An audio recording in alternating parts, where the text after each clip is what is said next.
Baik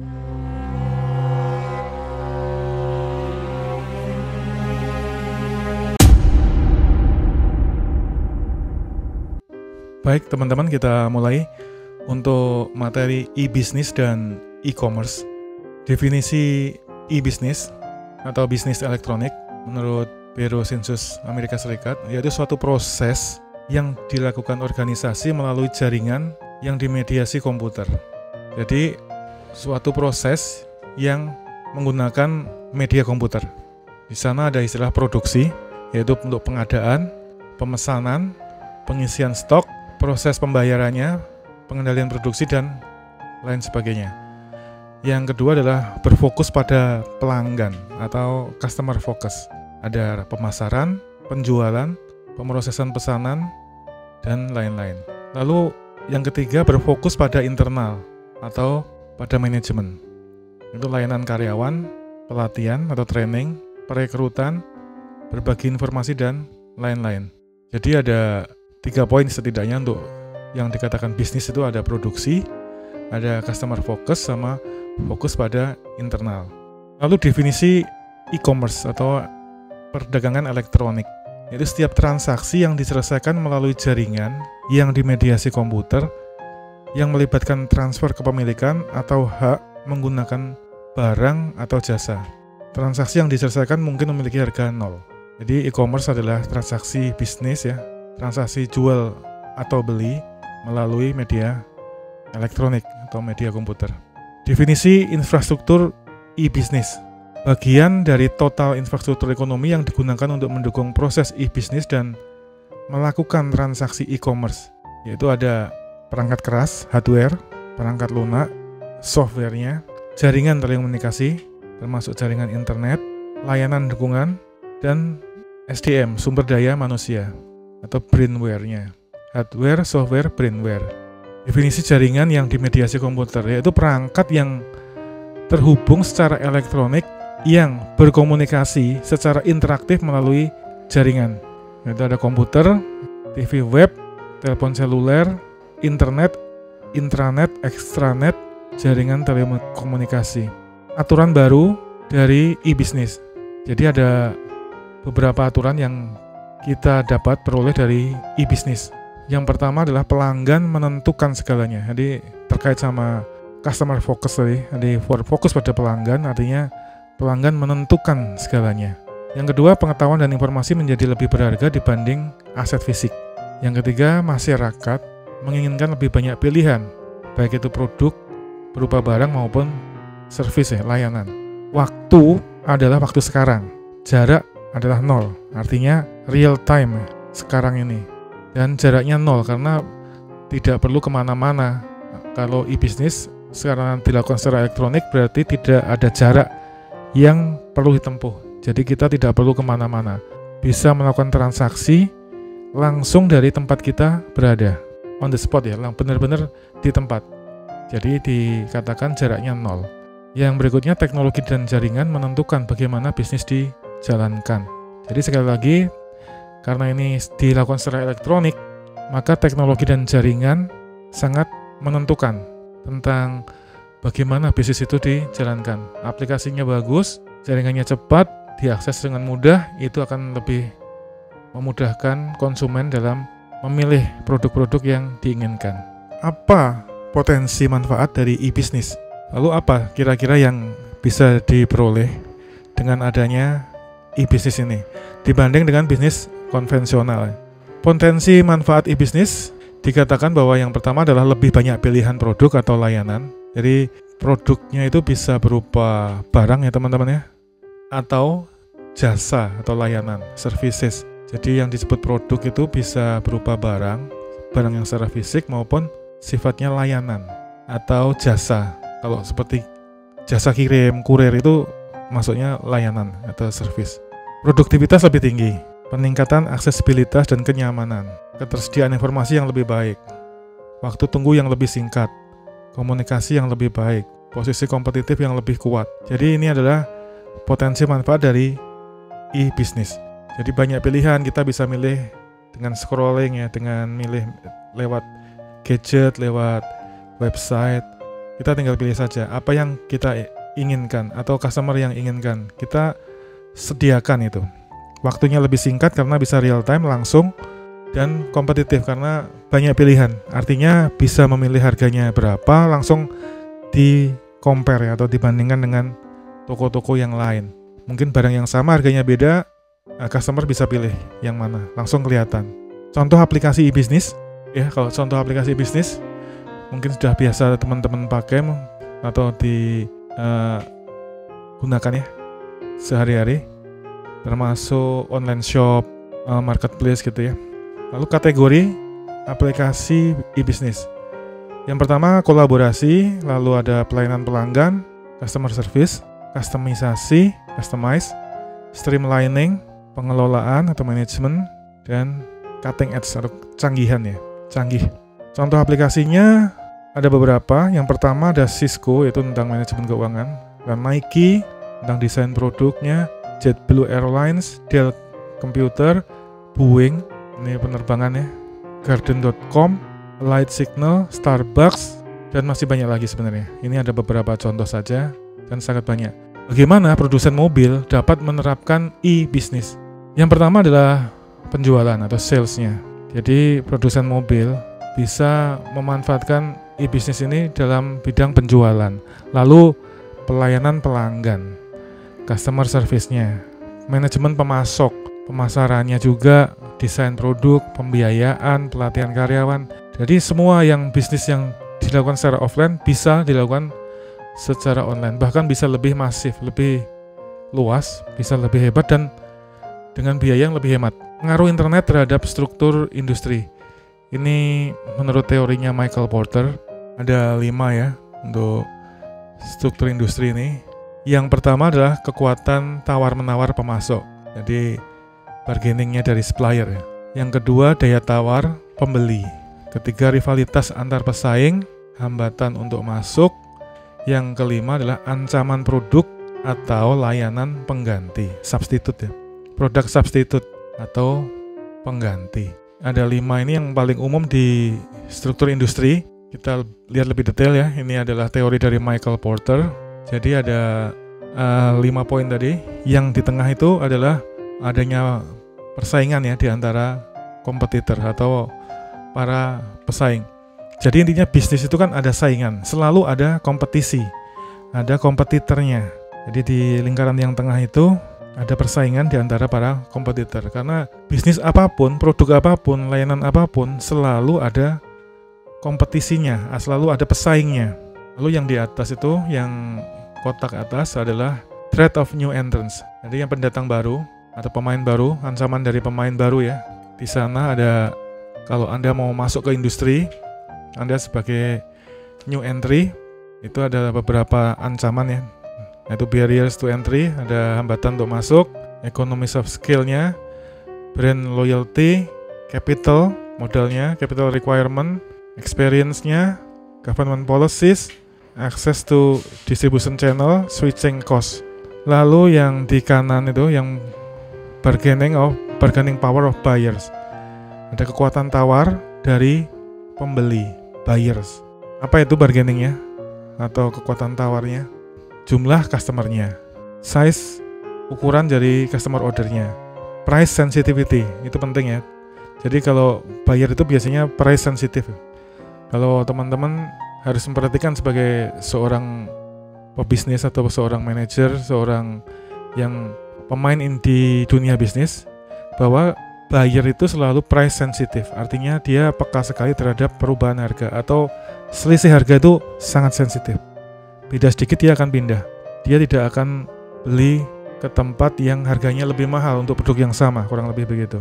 Lalu buyer's ability to substitute, buyer's information, switching cost. Yang di kiri ada bargaining atau kekuatan tawar dari supplier. Kalau di kanan ada buyer, ada bargainingnya. Kalau di kiri supplier, lawannya ini, kebalikannya. Jadi bargaining power dari suppliernya adalah jumlah dan ukuran dari supplier. Ya kalau suppliernya makin besar, dia biasanya juga bisa menawarkan barang lebih banyak, mungkin harga lebih bagus, lebih kompetitif. Jadi pemain-pemain besar ini mempunyai daya tawar ya atau bargaining power yang lebih kuat, lebih tinggi. Lalu yang kedua, uniqueness atau keunikan dari produk dari supplier. Produk itu biasanya diminati atau menarik perhatian customer atau buyer itu karena uniqueness, keunikan. Uniqueness artinya spek atau spesifikasi atau kualitas yang tidak dimiliki oleh produk yang lain. Artinya kompetitornya tidak mempunyai kekuatan yang sama persis. Jadi itu uniqueness. Yang di bawah itu adalah ancaman dari substitute products atau produk pengganti. Apa itu ancamannya? Dikatakan bahwa number of substitute product ini jumlahnya banyak nih. Jadi produk penggantinya banyak. Jadi bisa berpindah. Buyer propensity to substitute, relative price, perceived level of product diferensiasi, switching cost. Jadi produk pengganti juga bisa juga misalnya bahan bakunya digantikan dengan fungsi yang sama. Misalnya kalau kayu nih, misalnya kan kursi itu kursi kayu kan alami gini dan sebagainya. Kursi kan umumnya kayu tuh awalnya ya. Tapi karena keterbatasan bahan baku mungkin kalau di kota sekarang kursi udah tidak kayu lagi, ada produk penggantinya. Tetap kursi tetapi bahan bakunya tidak kayu, dari kursi plastik atau dari kursi logam dan seterusnya. Jadi itu dikatakan sebagai salah satu juga ancaman dari produk pengganti atau substitute products. Dan di antara semua itu yang di tengah-tengahnya digambarkan adalah persaingan di antara para kompetitor atau pesaing. Jumlahnya juga berpengaruh ya. Makin banyak pemainnya, makin banyak kompetisi, makin banyak kompetitor, artinya persaingan di antara mereka juga semakin seru. Bisa negatif, bisa positif, dalam arti kalau itu bersaing dalam kualitas, artinya semakin lama kualitas barang semakin bagus. Itu menguntungkan customer. Artinya harga juga bersaing, harganya semakin terjangkau dan seterusnya. Itu adalah dampak positifnya dari teori Michael Porter ini. Diversity dari kompetitor, industri, konsentrasi industrinya, industry growth, quality difference, brand loyalty, barriers to exit, dan switching cost. Jadi selalu ada biaya-biaya yang perlu diperhitungkan atau harga yang sensitif itu perlu dipertimbangkan. Ini adalah teori dari Michael Porter. Meluncurkan inisiatif e-business. Yang pertama, tentukan apa arti inisiatif e-business bagi organisasi. Yang kedua, ajukan pertanyaan kunci untuk mengembangkan strateginya. Yang ketiga, komunikasikan rencana tersebut kepada eksekutif, top management ya, dan karyawan secara luas. Yang keempat, bersiap untuk kesalahan dan mengembangkan sistem yang efektif. Jadi strategi untuk e-business itu adalah teman-teman untuk mengembangkan bisnis atau sebagai seorang pengambil keputusan di industri atau di bisnis adalah hal-hal ini. Harus ditentukan dulu tujuannya apa, lalu apakah kekuatannya, strateginya bagaimana, perlu komunikasi ke atas maupun ke bawah di lingkungan organisasi itu. Harus tahu kelemahannya, kekuatannya, dan seterusnya. Ini adalah beberapa jenis dari e-commerce seperti di pertemuan sebelumnya atau di video sebelumnya. Ini juga ada jenis-jenis e-commerce yang disampaikan di sini, termasuk C2C, customer to customer, B2C, business to customer, B2B, business to business, G2B, government to business, G2C, government to citizen. Jadi ada beberapa tipe jenis e-commerce ya atau perdagangan yang sering dipakai ya. Ada B2B, B2C, dan seterusnya. Contoh e-commerce apa sih? Contohnya adalah retail dan pemasaran, hiburan dan perjalanan, pendidikan, pembelajaran, perbankan, investasi, kesehatan, lelang, layanan pribadi, dan bisnis. Hampir semua bidang sekarang ada di e-commerce. Juga teman-teman sering lihat kan di produk-produk e-commerce yang ada di marketplace, di layanan-layanan pembelian online ya, toko-toko online, hampir semua sekarang menawarkan produk-produk yang ada ini. Kesehatan, asuransi termasuk, buka rekening juga bisa online kan sekarang. Tidak perlu kartu fisik, bahkan tidak ada kartunya. Di generasi Anda sekarang buka rekening bank itu bahkan dengan gampang sekali ya. Dengan klik saja dan semua persyaratannya tinggal di-upload, difoto dan dikirim. Lalu nanti verifikasinya juga secara elektronik. Tidak perlu datang ke bank sama sekali. Sudah bisa dilakukan di e-commerce ini, di layanan e-commerce. Investasi juga begitu, Anda bisa beli produk-produk investasi, beli saham, beli reksadana, beli asuransi, jadi apapun bisa dibeli lewat aplikasi.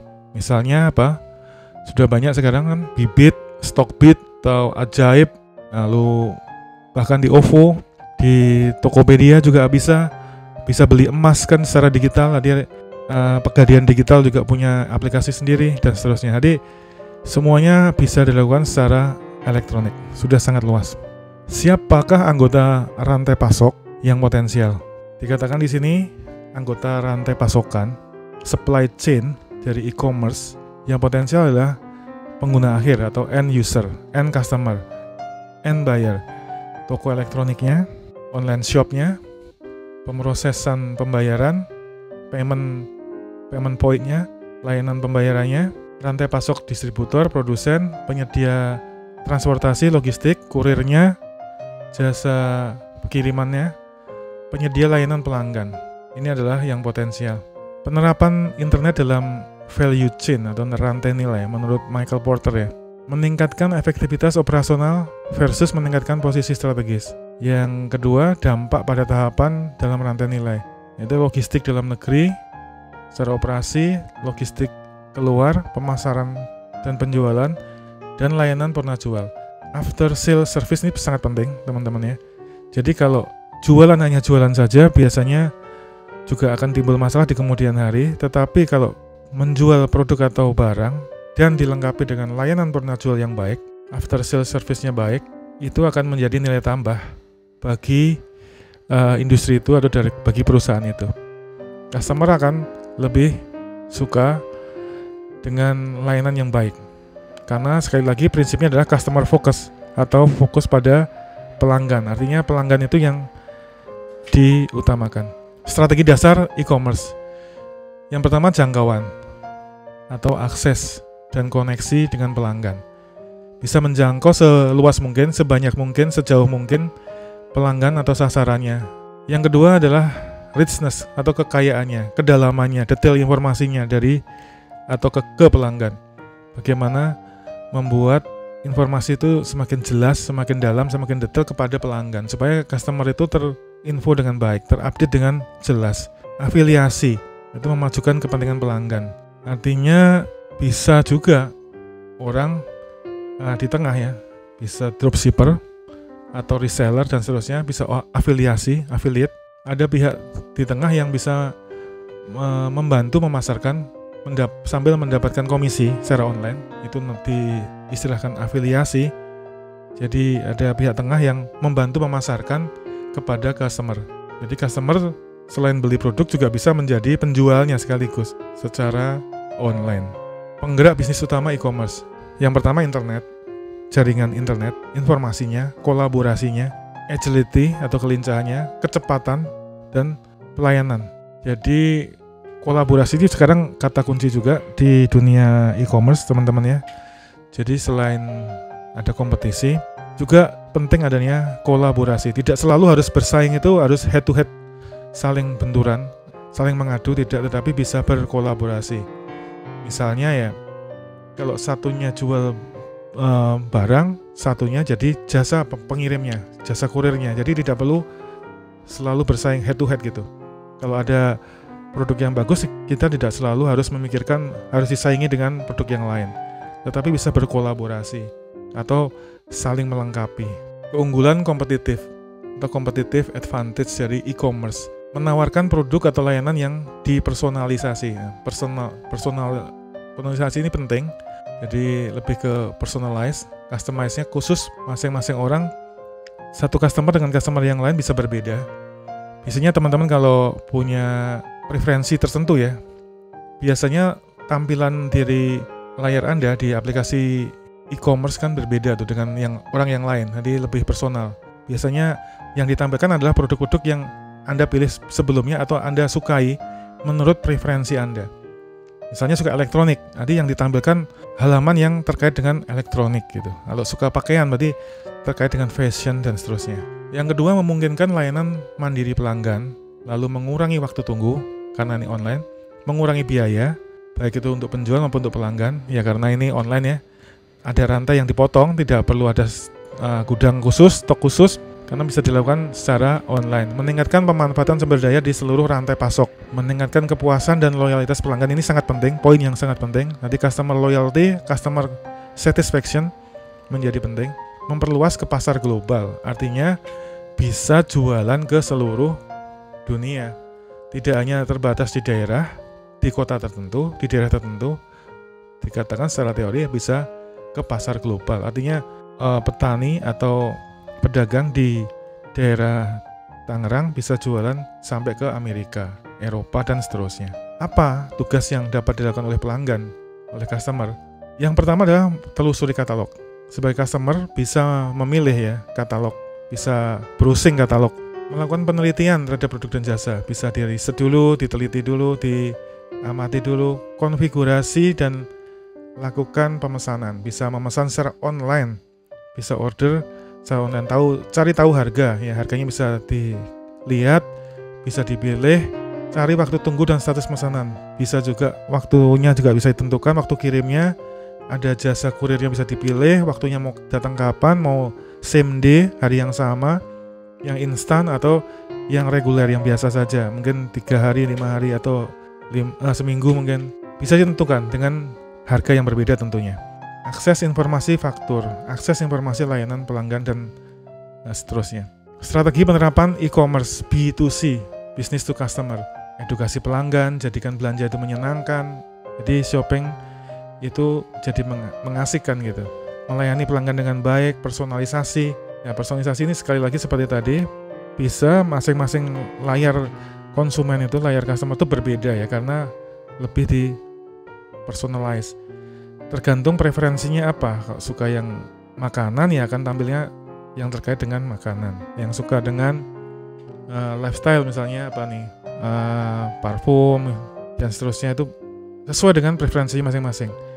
Jual silang atau jual naik, harga yang rendah, pengembalian tanpa rasa sakit, bisa di retur ya kalau tidak sesuai. Cara meningkatkan operasi e-commerce, teknologi yaitu tentang perangkat keras, hardware dan softwarenya, perangkat lunaknya, rekayasa ulang proses bisnisnya, kustomisasi massal, sistem tepat waktu, manajemen rantai persediaan, business intelligence. Untuk business intelligence ini ada mata kuliah tersendiri teman-teman yang akan membahas khusus untuk business intelligence, yaitu kecerdasan bisnis ya. Jadi membuat bisnis itu menjadi lebih cerdas, bisa lebih memahami customernya, bisa lebih menguntungkan pebisnisnya, untuk manajemennya dan seterusnya. Ada mata kuliah khusus yang namanya business intelligence. Lalu pengelolaan hubungan pelanggan, ini tentang CRM ya, customer relationship management atau pengelolaan hubungan pelanggan. Bagaimana menjalin hubungan dengan pelanggan itu supaya pelanggan itu merasa nyaman kalau berbelanja di toko kita. Biasanya terkait dengan bidang marketing ya atau sales, karena terkait dengan customer, pelanggan. Biasanya kalau di industri itu namanya di bidang bagiannya departemennya marketing. Oke, kira-kira itu teman-teman untuk sesi kali ini. Terima kasih perhatiannya.